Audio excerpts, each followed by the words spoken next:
Vasudeva Sadhya Gaura Bhakti. Hare Krishna, Hare Krishna, Krishna Krishna, Hare Rama, Hare Rama, Rama Rama, Hare Hare. So,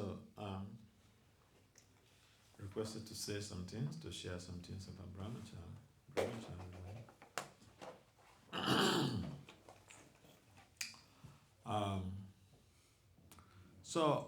The Brahmachari is actually the initial stage of spiritual development. It is the primary ashram one enters into in devotional service. Why is it the primary ashram? Why is it the primary ashram? Because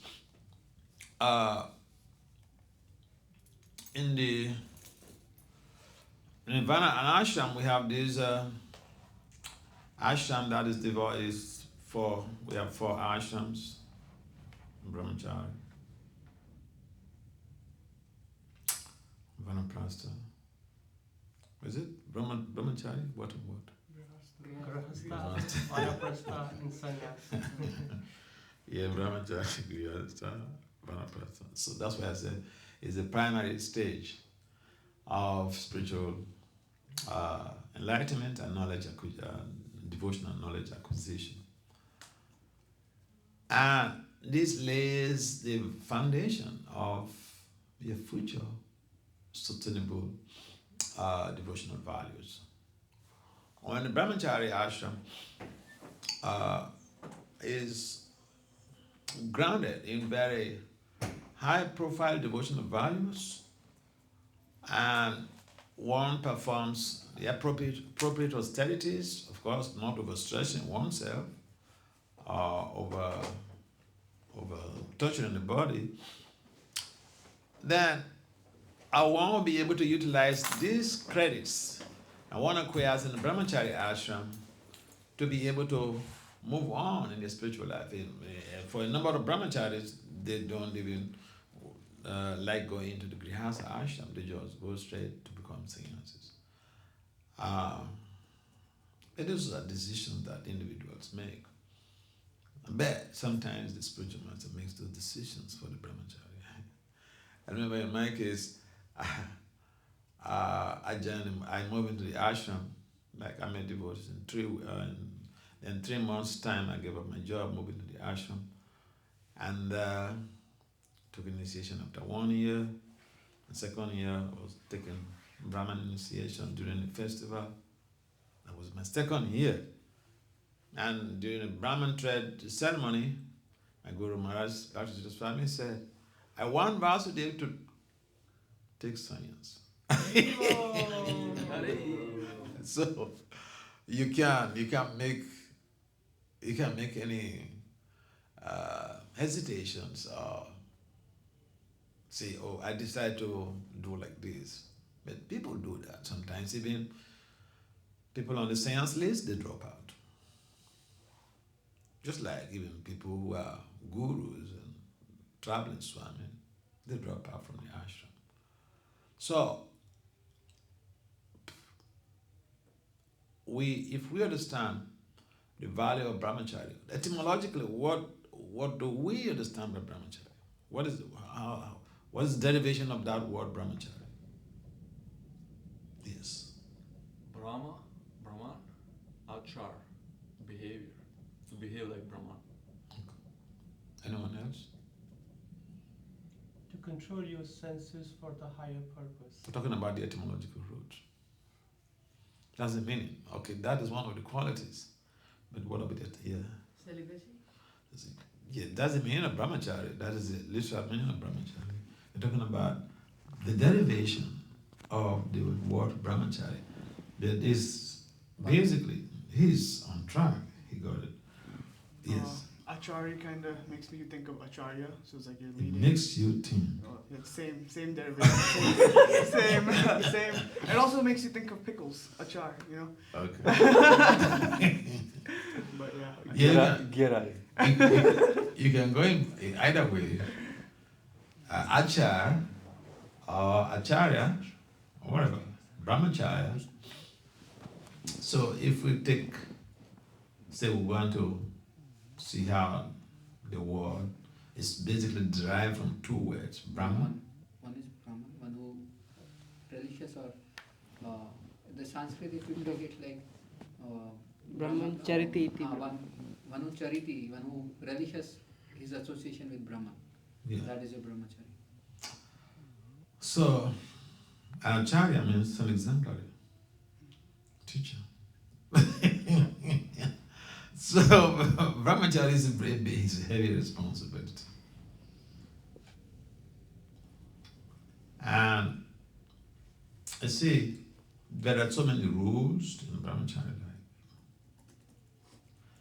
And we are not a society of just rules and regulations. Our basic foundational teachings rest on love and devotion to Krishna. But if we understand that based on Krishna's instructions in the Gita that he's the seed-giving father of everyone, he's our father. And that everyone is emanating from him. Every living entity is emanating from him. So again, it boils down to what I was saying the other day, that we are a community, a family, devotional family, Krishna family. And so the practice of Brahmacharya becomes really simplified if you look at the etymological root of that word, Brahmacharya. He's supposed to be an exemplary, realized, Brahman realized personality.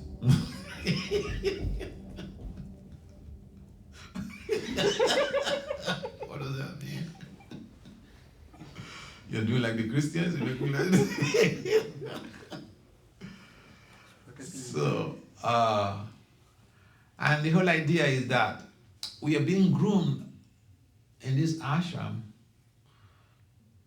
with students. Students are always ready to learn. We're not professors. So we're ready to learn, and the Brahmachari is ready to learn from any and anybody. In as much as they pick out the themes or the qualities to be able to help in revamping their spiritual identity or their devotional culture. So Brahmachari normally should not discriminate against anybody. But again, we are told that, in the Bible time it's mentioned that Brahmachari should not sit on the same bench, even with his mother. Even with his mother, okay? So, there are so many rules. But it's not a game of rules, it's a game of cultivating knowledge. Cultivating knowledge means implementing, applying knowledge, spiritual knowledge, Vedic knowledge, Vaishnava knowledge in our lives to be able to realize the Supreme Spirit of Krishna. And if we look at it from that angle, then, we don't have a cause to be overly or unduly discriminatory towards anybody based on their bodies or their gender. And I see this in most cases in our movement. And this is very dominant, especially in India, where, I remember some time ago in Mayapur, I was in Mayapur, and at that time they were serving the Charamita in the morning. One side, the ladies' side is in the temple in the Panchatattva hall, and then the men's side is at the at the entrance of the Panchatattva hall. That day they were serving it, because it was a festival day, they were serving it outside by the left when you're coming out from the temple. And I was going to the temple and I saw how these brahmacharis, young brahmacharis, they were harassing one elderly woman who is up to the age of their grandmother. So I felt very much bad. So I approached them and see, you're trying to be brahmacharis, which is good. You're trying to avoid avoid women. But these women are up to your grandmother's age. They cannot fall you down. How you have to treat them like this? How you have to harass them like this? They're shouting on them in Bengali language. Get out from here. Go to the other side. Go to the other side. You know. I said, see, this is not good. You know that we are begging, but I said, look, you're on the dam. Any little thing you do counts much in your brahmachari, in your attempt to become a brahmachari. And we understand that in a number of ways, and our scriptures also delineate that sometimes the brahmachari get into difficulties because they offend somebody or they offend people. The case of Subbaramani is a typical example. Subbaramani was performing austerities in the bed of the sea for decades of thousands of years. And Garuda used to go to that very area for his lunch. He goes there to pick his lunch. And then, as a sage, within that environment, he's supposed to protect, the fishes, supposed to protect the entities within that environment. So he was really like upset, and he cursed Garuda. If you ever come here again, something will happen to you. That is the root of his sexual agitation. That's how he left his austerities, long-term austerities, to search for enjoyment. And he got it. He got enjoyment. So, brahmachari, this is also my watchword, that, human beings, we are prone to commit offenses, but we should bear or try to reflect on the Subbaramani's case and be careful. Yes, if we want to offend somebody, if we can't do without being offensive to somebody, let us offend the men.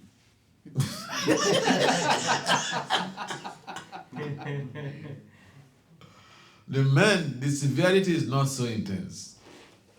But if you offend a woman, it's like you're biting your finger. Your tail. You're biting your finger. The finger that feeds you, you bite it. Because we are supposed to see every woman as a mother. We call them Matajis. Is it correct? We call them Matajis. Mother. So that's exactly what I was telling those boys, those brahmacharis who were harassing those elderly women.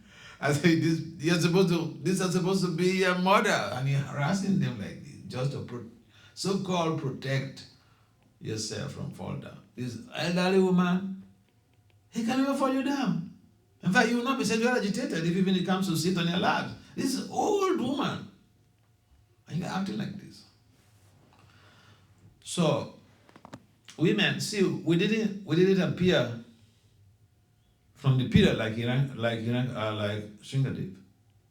Did anybody appear from a pillar or from anywhere, self-manifest? Anybody here? Self-manifest? You? Stop joking. We are serious here, okay? Yes, sir. The point is, and this is something that can really protect us from getting into trouble. See, these women, if they go to Krishna and pray for you, when you're even without you knowing, hey, Sister Radha Govinda, see, this brahmachari is serving so nicely and is so much respectful to everybody. Please help him.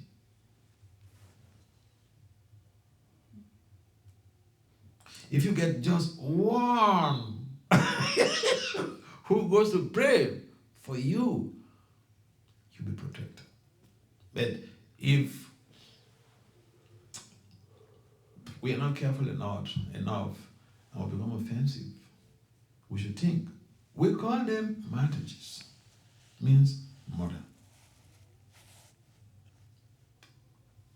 We have to see how we're treating them like mothers. They are also serving in our temples. So, yeah, there are many rules in Brahmachari life. The Prabhupada mentioned in one of his purports in the Bhagavatam 8 principles. Can someone Google that up?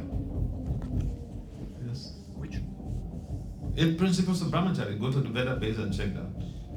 But if you Google even the general web, it will come out 8 principles of Brahmachari.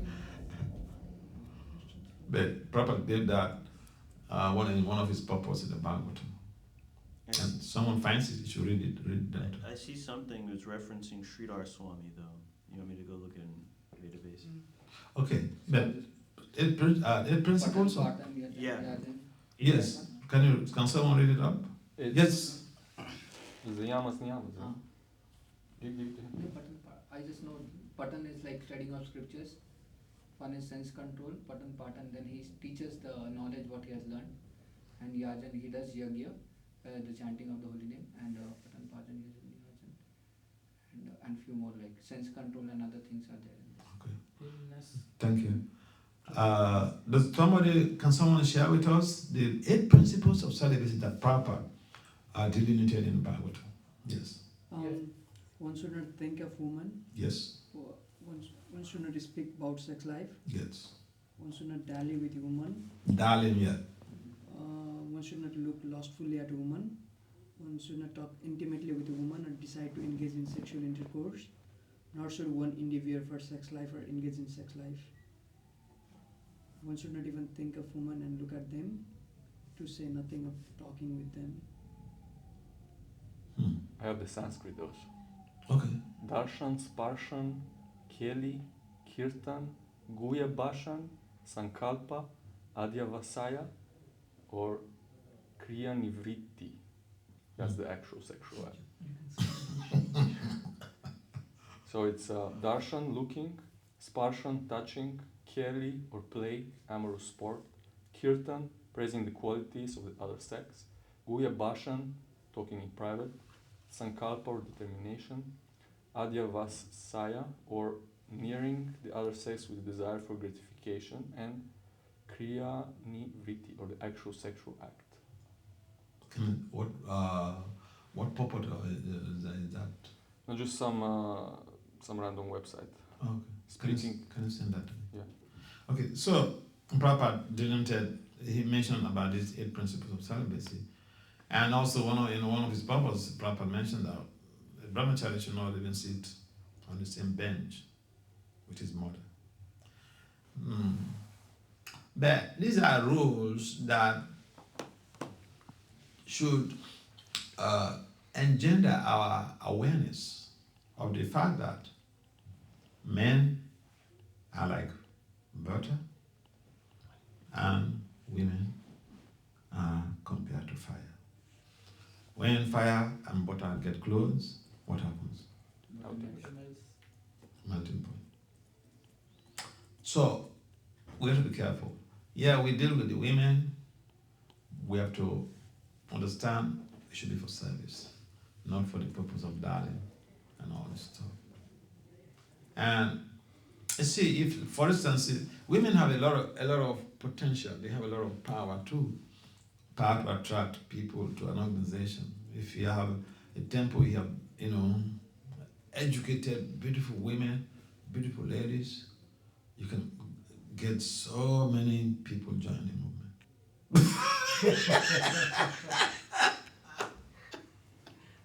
Well, yeah.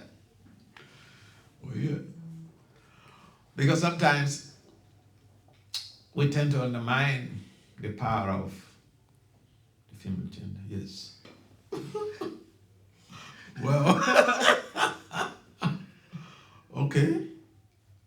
Acha. That's a good one. They're powerful. They bring people. Yeah. Notice.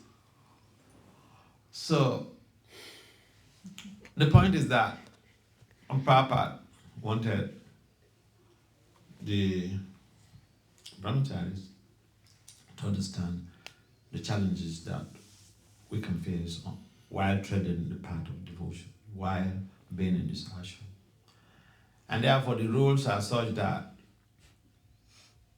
they are not just meant to enable distaste or hatred for any group of people, but to engender that type of spiritual community development that we understand our boundaries.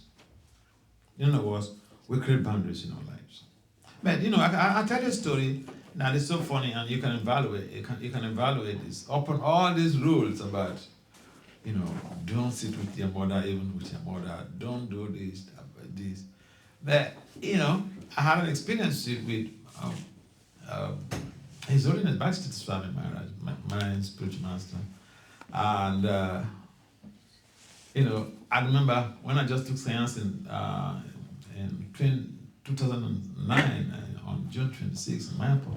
So I was traveling in India. I came to Chopati. Chopati, they have many staunch brahmacharis. So then they said, "Oh Maharaj, come and give us a brahmachari talk." Oh no, they said, "Come and give us some pastimes about you and your Guru Maharaj."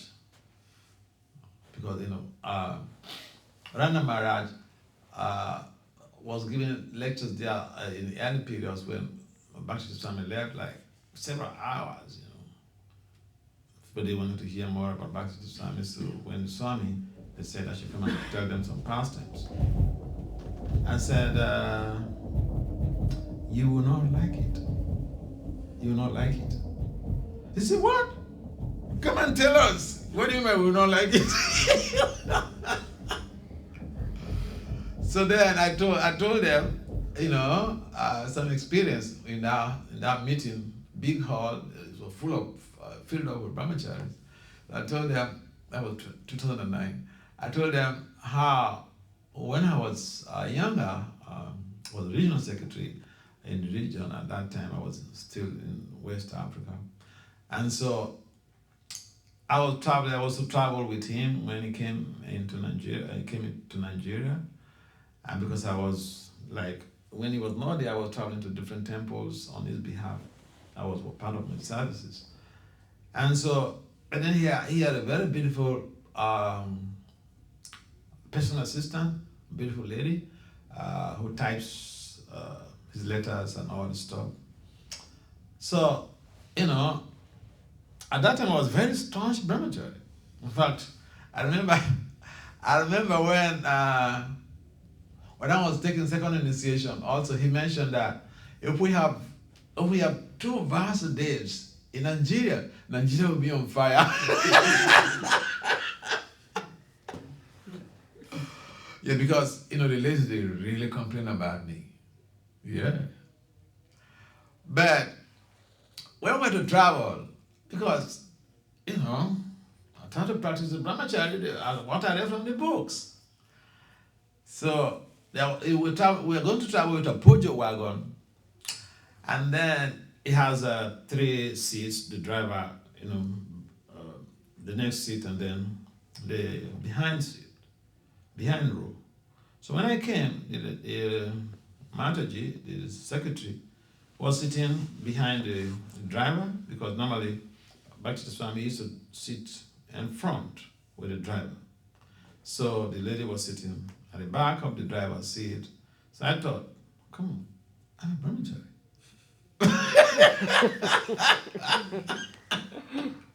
I'm going to sit at the rear, the last row of the seats. So I went to sit there. And then we were waiting for Guru Maharaj to come, Bhakti Swami to come into the car so that we can move. Our driver was there. So then he came down from upstairs from his apartment. He came down and he looked into the car, and he saw me sitting at the rear, and he said, "Oh, Vasudeva," the lady's name I don't want to mention. And then he said, "Oh, Vasudeva, come and sit with such and such here." So when I told these Chopati devotees this, a number of them, I could see, they just open their mouth like this.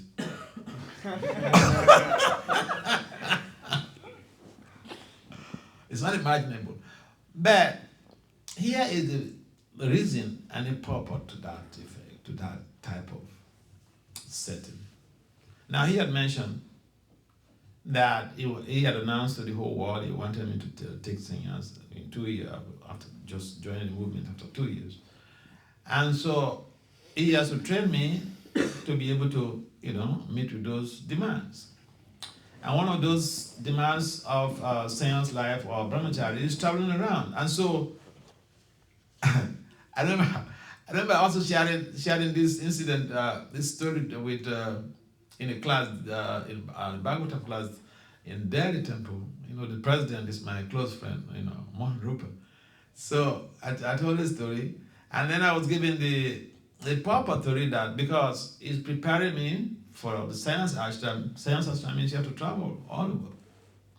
And so when you board a plane, say you board a plane and you have to sit between two beautiful white ladies. Okay. Two beautiful, charming ladies. Are you going to tell the crew that, hey, I'm a Brahamchari, get these people out of here? You're not going to tell them that now. So, prove your word. Prove yourself now. So I sat with that secretary all through the journey. I think we traveled for like 6 months. Each temple we go to, we stay for a particular number of days or week plus. Because each place he goes to, he has all these different programs, preaching to scholars, to corporate, academics, and all these things. So, the important thing is that, yes, we know the rules, but the rules should be applied in such a way that we are preparing for a bigger journey, a greater journey. We have to go into the world to be able to spread Krishna consciousness. So, for instance, we say we're not supposed to even sit on the same row with our mother. So, if you bought a plane, you have your ticket, you're traveling to India, you have to sit between two beautiful ladies, you cannot tell them to change your seat. And so the bottom line is that we have to be expert in the application of these 8 principles of celibacy. And so that they become like a guidepost or a GPS to our spiritual perfection, spiritual realization. Now, even just the decision to be a Brahmachari is a huge initiative, a huge spiritual initiative. And you know what? Majority of change initiatives fail. According to management science reports, majority of change initiatives fail. And therefore, we have to be expert to see that we sustain, we lead this devotional change called Brahmacharya, we lead it successfully, and possibly jump the Grihastha ashram.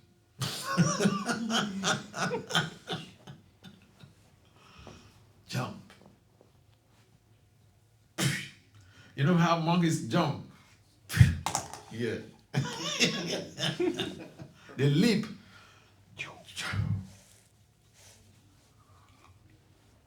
So it requires a lot of work. Reading every day. How many people read every day here? Privately, private reading. Not the Bhagavatam class and everything else. Yeah, we have to read every day. When I join in the morning, That was 1 hour set aside for reading. We woke up at 3 o'clock. At 3 o'clock, everybody wakes up. They ring a bell. Everybody, you must wake up. You live in Nashville, huh? Wake up. Wake up. So at least before Mongarati, you chanted. You use 1 hour for chanting. Yeah. And so the remaining time, from 5:15 to about 7:15 or 7:30, a chunk of time. So 1 hour we used for reading. Officially, that was standard in that temple. I enjoyed it. And that helped us to deepen our faith in Krishna consciousness, because the more you understand and know the philosophy, you have that purification that comes with it. Because the Bhagavatam or the Vedic literatures, they are not different from Krishna. In fact, Krishna mentioned this too. When he was discussing, as Vishnu, when he was discussing Lakshmiji in the Gita Mahatmya, he mentioned this, that the Gita is not different from him. So when we are even reading the books, we should understand that we are performing puja.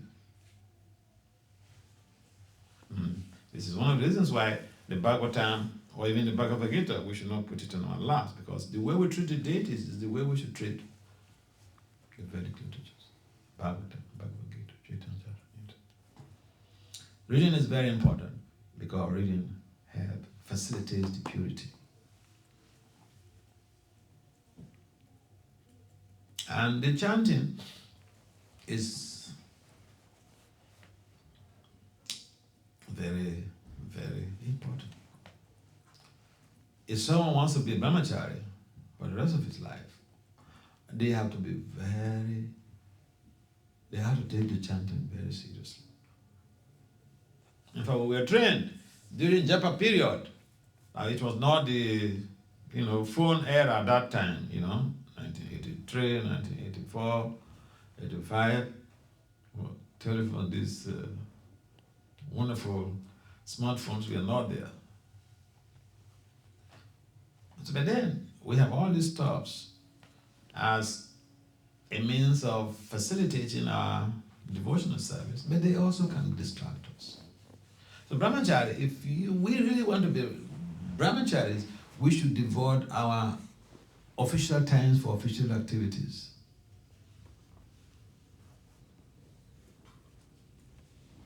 When it's Mangalati, we should be attentive, listen to the prayers, reflect on the meaning of the prayers. That becomes part of our meditation. I'm saying this because as I travel around, I've seen a lot of things in our own temples. Brahmacharis, leaders, even during Mangalati, people checking their phones. During class, people are checking their phones. During japa, checking their phones. So yeah, the digital age is supposed to facilitate our devotional growth. But if we're not careful, it could be the cause of distraction. And especially if we want to be brahmacharis for the rest of our lives. If we don't want to be brahmachari for the rest of our lives, no problem. Do whatever you want.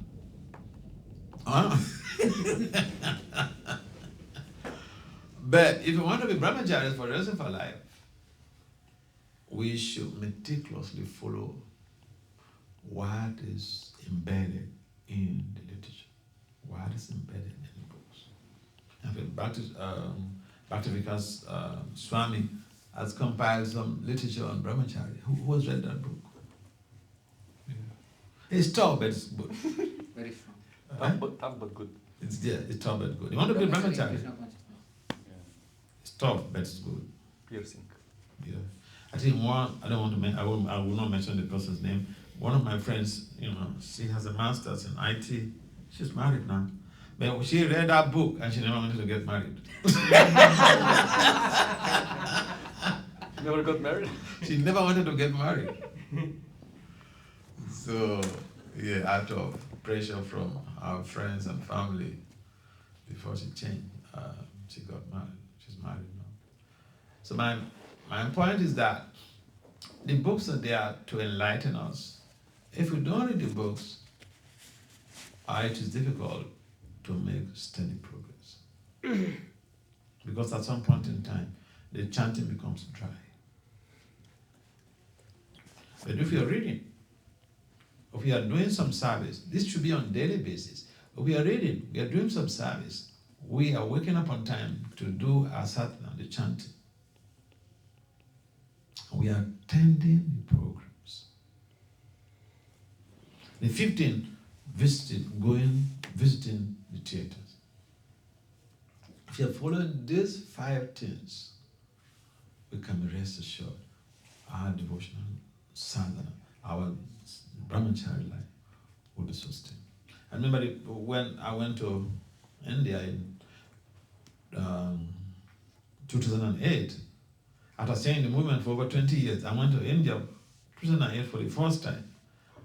Yeah, and so the senior brahmacharis in Mayapur, they were asking me, how did you survive? You never came to India. You never came to Mayapur. How did you survive as a brahmachari? I had this bizarre conception that Krishna is here. The deity as Krishna. So I had that conception and I focused on that. I thought, India, I'll be tired of India. When I was a young brahmachari, this was my thought. At that time, people were rushing. Some people just joined the movement to travel to India. Yeah. But I thought, that India, let me work now, let me serve now, let me preach now. India, in due course of time, I'll be tired. And it happened. The last time I went to India, I stayed in India for 3 years, 7 months. So, when I came to India for the first time, those brahmacharis, they were wondering how a brahmachari could stay in the movement for 20 years and never came to India, and he survived the brahmachari. Not just survived, he's successful in being a brahmachari. So we have the deities. And we are Brahma Acharya. We are supposed to view things based from spiritual perspective. And we have to view people or look at people from spiritual perspective. In other words, a brahmachari, by literally speaking, we are supposed to be Brahman realized personalities. Yeah. So that's why I said in the beginning that being a brahmachari is a heavy responsibility. And people come to the temple. I tell you, when I was at Tuago temple, I saw this that, when I just took seance and I came back to America, I was traveling, so I went to Tuaco. And at that time, they didn't have any brahmachari in the temple. So they were organizing some programs, some fundraising for their new temple. And they had to invite me to go there. Because people also respect your temple based on the fact that you're cultivating all the brahmacharis. They're people who are austere. Brahmacharya is subsumed in the austerity of the body, according to Bhagavad Gita 17:15. It's an austerity of the body. But when we go into the details, it's also an austerity of the mind, austerity of the senses.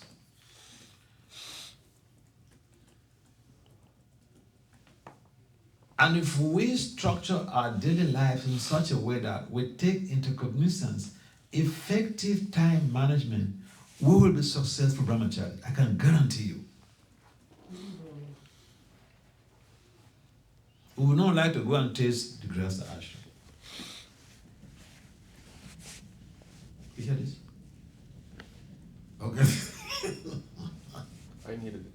Okay.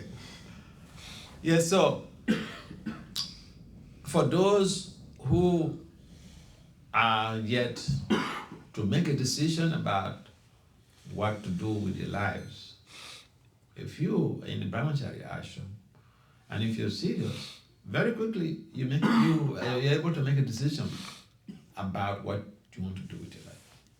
In fact, I decided to be a Brahmachari before I moved into the temple. I saw devotees in 3 months. I moved to the temple. But before I moved into the temple, I've read the books and I decided, yeah. No. I just have to. That's what I should do, Then, I had to, get myself mentally prepared before I moved to the temple. And my thought was, yes, I want to be Brahmachari. So that individual decision has to be there. And it has to be sustained. Because it's so easy, like I mentioned. When people make initiatives, we call it, in management, we call it change initiatives. This is a devotional change initiative or a spiritual change initiative. Most change initiatives fail. More than 50% of change initiatives fail, according to statistics. So we should not be a statistics. What does that mean? We should make the difference. Yeah. You're a spam guy, boy.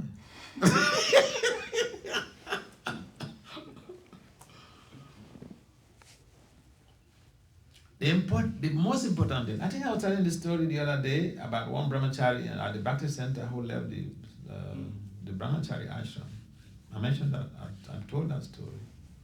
Yeah, so I had to be able to, keep our devotees, our Brahmacharis. We have to create good relationships. Good relationships that we are ready to listen. We are ready to serve other people. And Prabhupada gave a good example of himself. He came to New York at the 22nd Avenue where he was delivering his Bhagavad Gita classes in the evening. These are people, the people he was encountering that time were mostly like, hippies, potheads, sexomaniacs. But he transformed them by the quality of his interaction, his association. He gave them association. So you may run into a situation that the environment is not conducive, but you can give association instead of taking association. But then you have to build up yourself very strong in your sadhana as a Brahmachari. If we create a serious devotional bonding amongst the Brahmacharis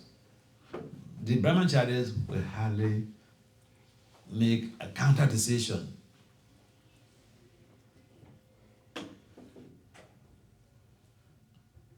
The issue is strong devotional bonding.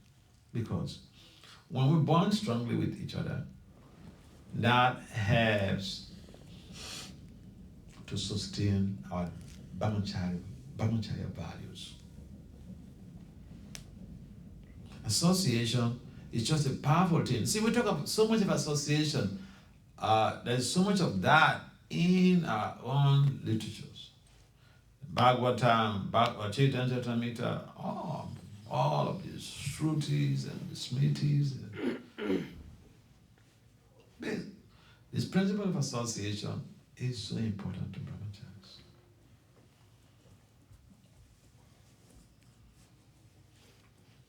And so we have to understand at each time what type of association we are having. Are we giving association or we are taking association from somebody? we build our sadhana very strongly, our faith and devotion very deeply, we can help the whole world. But we have to work on ourselves first. A devotee can change anybody. One young boy, 6 years old, at Columbus, Ohio. He's an Indian boy. He was born in America here. You know that story? Which one? Okay. I know about Columbus. There are many. Huh? I know about Columbus, Ohio. You don't know Maharaj. Okay, so there was this boy. The parents told me the story. He had a friend, 6 years old boy. He had a friend in school. And you see, sometimes we say, sending a child to school, you're sending the child to hell. It depends on the quality of your child. This 6 years old boy, he made a friend at school, another of his age group. He's a black boy. And he was so close that this boy will come and spend weekends with this devotee. That's how the parents of the boy became interested in coming to see the parents of this devotee. So if we have strong impetus in our devotional culture, we can change so many people. So that little boy could just have that repulsive attitude that, hey, they can't be bored. Get out of my life. Get out of here. Get out of here. No, he was free. He made friends, and then he transformed them. He transformed them. Yeah, okay, like Prahlad. So, when we are deeply devotionally cultured, can create a huge transformation in the world. Because as you go out, as you interact with people, you radiate that energy that is intrinsic in you. And people get attracted to you based on that, based on your practice, based on your culture, based on your values. And see, Lord Jagannath has big eyes. Lord Jagannath is also Krishna. So Bhakti used to say, Jagannath has big eyes, so he's watching. And he's seeing everything from far and wide. Nobody can cheat Lord Krishna. In fact, Krishna mentions in the Gita that of cheats, he's the gambler. And he is, of course. So if we understand that Krishna is in our hearts, and we are consciously and conscientiously walking with that understanding, I guarantee you will sustain your Brahmachari life. As soon as we begin to think, no one is watching me, that's a problem. Oh, no one is here, that's a problem. So let's always be conscious of the fact that Krishna is in our hands, he's watching us. Let's do the right thing. And so that Prabhupada will be pleased. Any comments or questions? Yes. So you were talking. Hare Krishna Maharaj. Thank you for the nice. Raise your voice. That's not raise voice. Oh, okay. That's not a mic, that's for the recording. Okay, so something I was thinking about is there's the rules, there's the principles behind the rules. How can we, as we do our practice of reading, particularly studying, can we understand and learn the principles behind the rules so that when situations come that push us to like places where maybe we can't, where we really have to take some really difficult decisions, we understand the principles well enough that we don't get polluted? Mm-hmm. Next point. I mean, it's like what you said is so important. Because it's just like we hear these different pastimes of Krishna. Yeah, there are principles behind. I give you a typical example. How at one time Krishna and his Gopal friends, they were in the groups. And all of a sudden Krishna told Subal is one of the closest associates of Lord Krishna.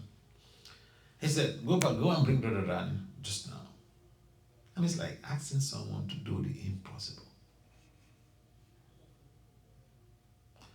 Gopal, he loved Krishna like anything.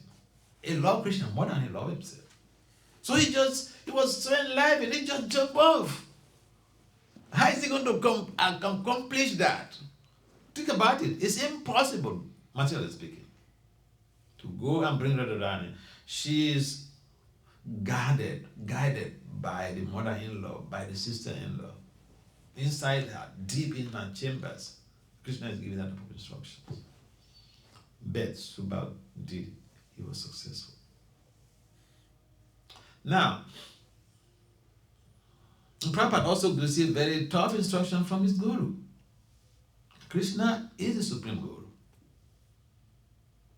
Subal is representing the living entity.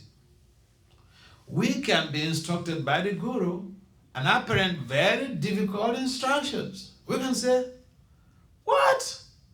This is impossible. And I saw this in one case when I was younger. One guru, ISKCON guru, visited this country, and then he was staying in a disciple's home, husband and wife. So I went to visit him. And then I heard him telling the disciples, the husband and wife, something, giving some instruction. And the wife said, Maharaj, we cannot do this. This is, yeah. This is not possible for us. We cannot do this. Subal could have also told Krishna, Saka, this is not possible. You know it's not possible. Are you teasing me? Are you poking me? You ask him to do the impossible. But the fact remains, the principle behind the instructions of the guru to the disciple, like difficult instructions, is that every instruction is encapsulated with empowerment.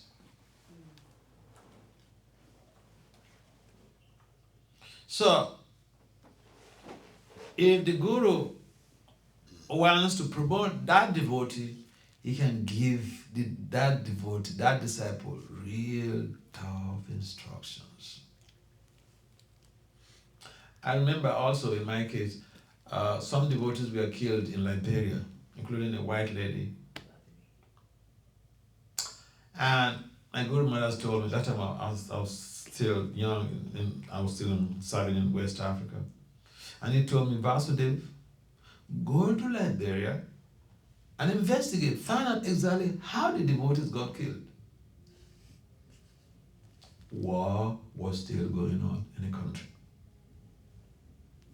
So I flew into the neighboring country, and there was a temple there.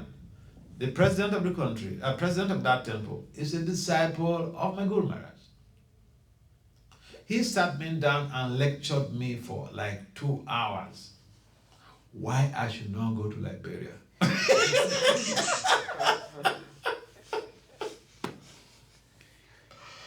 But I looked at him right in the face and asked him, so between you and Guru Maharaj, whose instruction shall I execute? I asked him, you? Just leave me alone. I told him, I will go. I told him, I signed my death warrant when I joined this movement. You know what it takes to leave my job to join this movement? That is a harsh decision. I said, I signed my death warrant. I saw myself as a military guy going to the war front. So don't tell me anything. If I have to die, that would be a glorious death. So I went.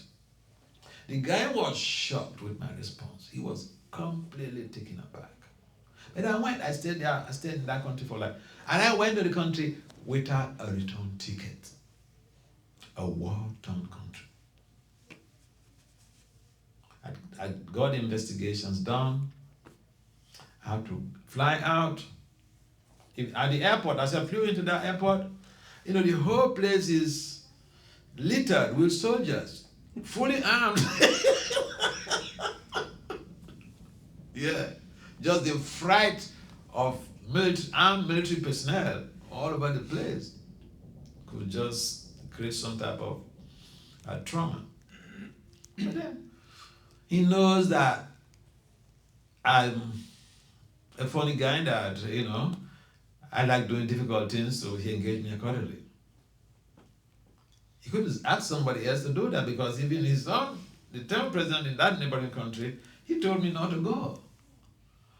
But I went and executed it, and he was superlatively happy. I came back with the results, I wrote to him and all this stuff.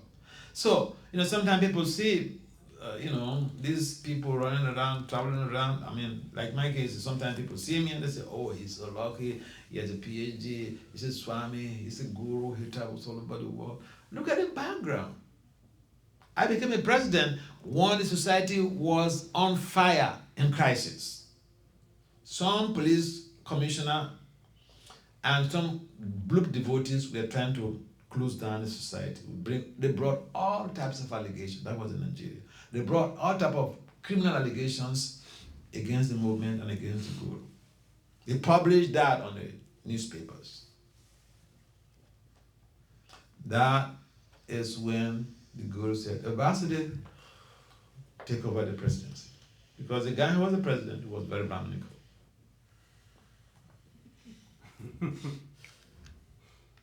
Yeah, this is... But you see, executing the orders of the guru can so much strengthen your Brahmacharya vows.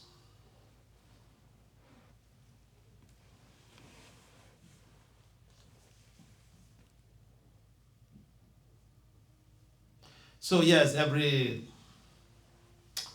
rule has principles.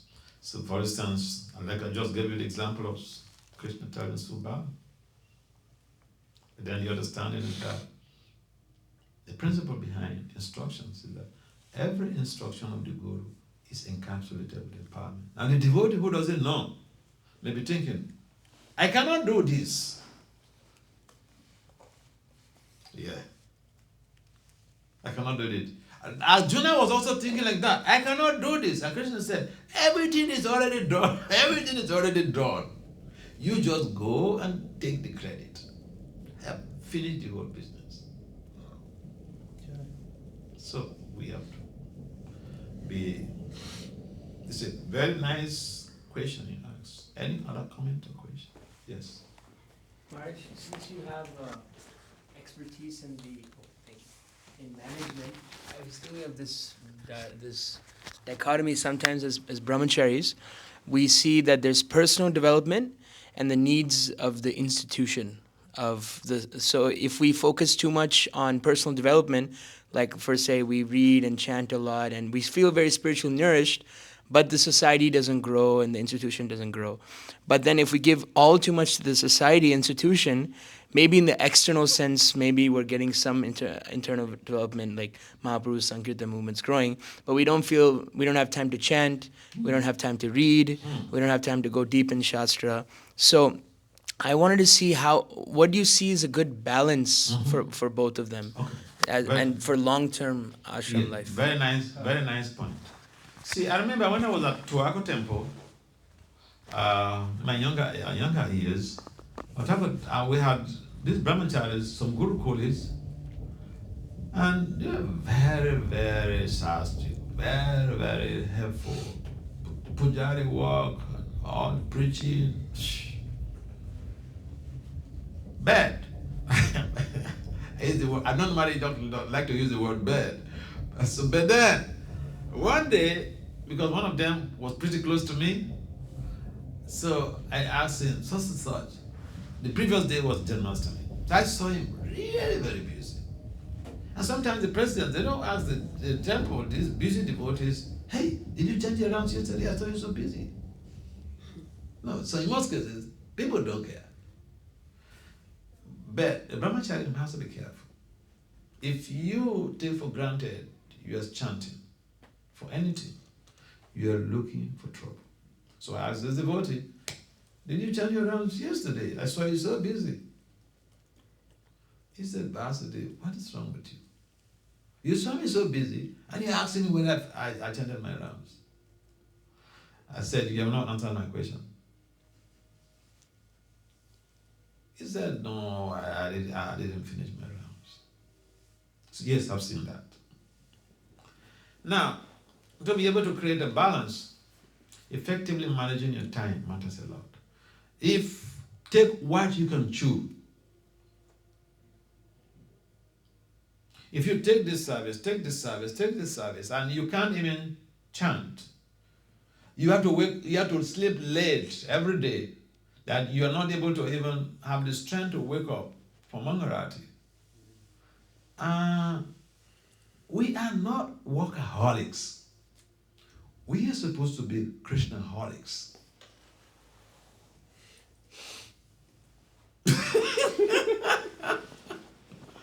So we have to create a balance. We have to effectively manage our time. And our devotees also, one thing I've observed is that all in the name of, Sangha, we like to just hang around with each other and chat for hours. I never did that when I joined, because what attracted me to the movement was, I read the 2 books, and then these 2 books, they just answered all of the questions that were bothering me from childhood. So I was interested in reading. I wanted to read. So even when I come back from Sankirtan, I was a pujari. From 4 o'clock, no time until breakfast time. Class I will not attend. Nothing. I then finish waking the deities, clean the paraphernalia, then you go for flowers. See, these days, all these things are provided for you, for the pujaris. Flowers are provided for you. After finishing from the altar, you go out and look for flowers.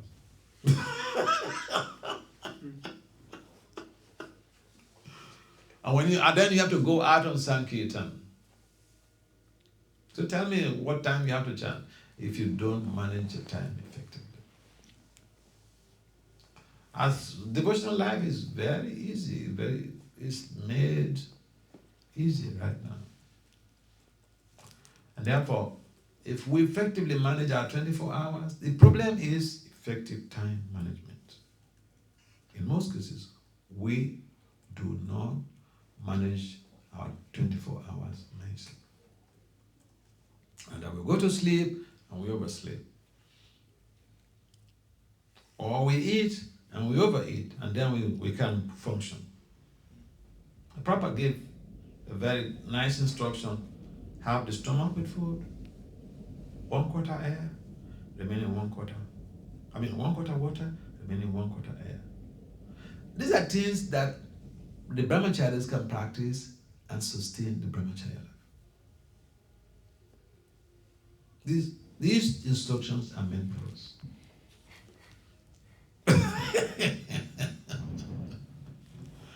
Because I've seen devotees eat. After eating, they fall back like this and sleep. No, I've seen it. No, I'm not making it up. I've seen it. In other words, if we don't follow that principle of hard stomach with food, then we eat to the brim, and then the body becomes completely weakened. And then next thing is to sleep. And if you sleep early in the morning like that, just after prasad, if you are not careful, you may not be able to catch up with your daily activities. So effectively managing our time, eating according to what is prescribed by Prabhupada. We'll be able to balance. Essentially, we'll be able to balance our sadhana and the services, the work, management, whatever, by effectively managing our time and not chewing more than we can digest. I remember one lady in Maryland, one of my close friends. So she complains about this, complains about that. I said that, see, you go to Baltimore Temple to address the deities. And then the other day you live far away. And then you drive to a Potomac Temple to do your service. And all this is, you're getting older. You're not getting younger. So, do what your body can carry. Look, I have a strategy for traveling. Someone was asking me to come to Fiji. And initially, to ease the trip, he said, okay, I'll stop over in New Zealand and Australia for one day or so. So I said, well, that is equivalent to like my traveling from the US to India. I stop over in London, then the rest 10 hours or so to India. That's okay, I can manage that. Then later he came to change the whole thing, oh, they're trying to be cost effective, and that routing will now be so, it will take more money. I said, please, you know what to do? He said, what? I said, please, see, I'm far away in America. Get devotees who have to come for a program from New Zealand, from Australia, or from India. You want to be cost effective? Why are you coming all the way to America? So, we need to be practical in most cases. If we have to do something, do it with cost effectiveness and time effectiveness. Yeah. All right. In the absence of any other comments or questions, someone, okay. So Mike. suppose someone chooses the Brahmachari ashram. If someone chooses the Brahmachari ashram and later on, maybe after 10-15 years, he realizes that he's not able to upkeep that, he does not have the strength for it, and he switches to Grahastha ashram, versus if one has chosen Grahastha ashram from the start just to be safe, which one of these has a better outcome? Okay, thank you. That's a nice question.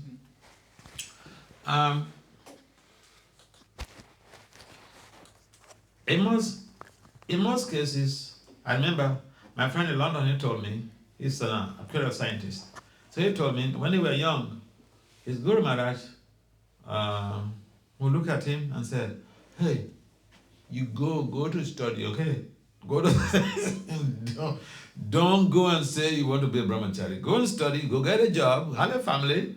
Later part of your life, you can take to Vanaprastha. Again, the concept of the guru comes in. What is the vision of the guru for you? I told you my case. As I joined 2 years, Guru Maharaj said, hey, Vasudeva, no marriage. There's the need to work under the auspices of a bona fide spiritual master. Otherwise, we can make our decision. We may have the good intentions, but good intentions alone is not enough. So whatever we decide, 15 years, I've seen people join the movement, they serve for 20 years, 30 years, then later they get married. The services they do for Krishna is not a waste, it's to their glory. But your question is, which is more practical?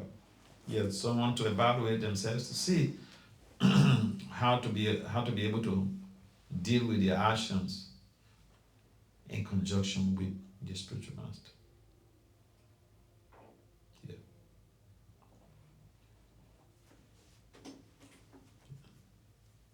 So okay. You already touched upon this topic, but I would like you to expand maybe a little bit more. Okay. You know, one time they asked Gandhi, what do you think about Western civilization? And he said, that's a good idea. So we have this phenomena here in the West, Prabhupada spoke about it, where the culture or the lack of culture is that everybody associates freely. There is mingling between the genders. And we're observing this in the West is very strong, especially here in America. We have it everywhere, in our temples as well. And it's everybody's fault, basically. Men's fault and also women's fault, maybe more men's fault. And from what I've seen, I feel like this is one of the major problems on the path of Brahmacharya nowadays. Many staunch devotees have fallen down because of this lack of culture. And nowadays, the temples are deserted, basically. There are not so many brahmacharis because there is this mingling which is undermining the principles of brahmacharya, and then one gradually falls down to sex life. So you spoke a little bit how, of course, it has to come from us. I think, if I'm not mistaken, even Srila Prabhupada in the CC, he gives the ultimate instruction for the brahmachari, that what actually matters, what actually determines if one will be a brahmachari or not, is his desire to be a brahmachari. Yeah.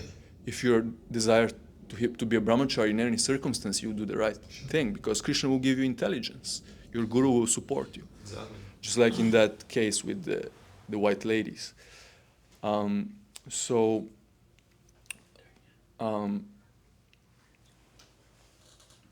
Still, what I wanted to say was, if you can expand on this, and what is our role in this? Do we have to change this culture? What do we have to do? Because this Prabhupada's movement, and apparently he had some ideas about it. He established the Varnashrama Dharma. I mean, he spoke about it. He didn't establish it. How to defend ourselves, how to protect ourselves. How to protect ourselves. What do we have to do to establish the spiritual culture, which... Yeah. So it should start with individual.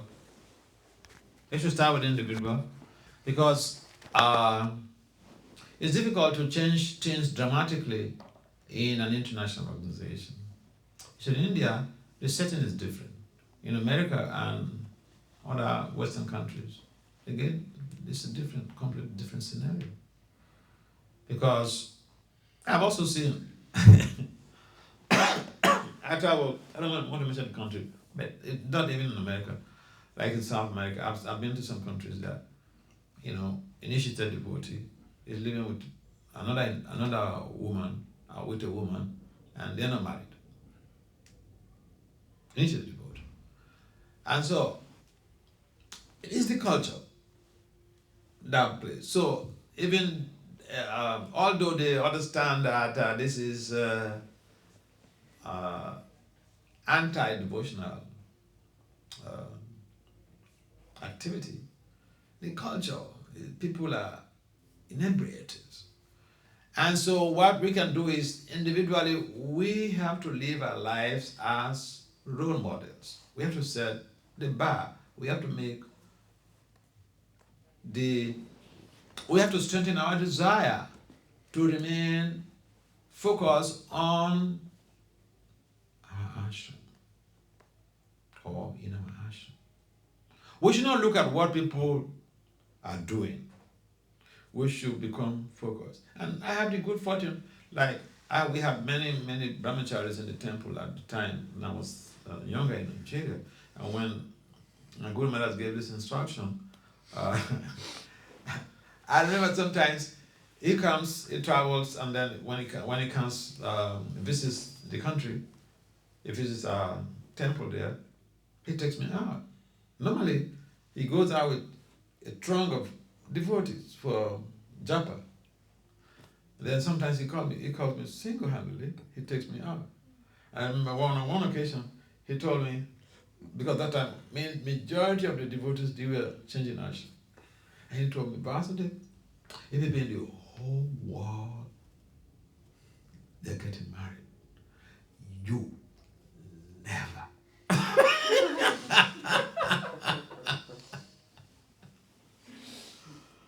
So, but then not everyone has that type of, exposure. So that's what I'm saying. We should be exemplary. We should be self-determined to prosecute the goal and let others emulate. To make, just off a sudden, to make rules. You're not a GBC here, you're not a president, I'm not a president, I'm not a GBC. What can we do? But we have to set a standard so that other brahmacharis, they can emulate. Srila Prabhupada ki jai. Jai. Bhakti Vasudeva Maharaj ki Jai.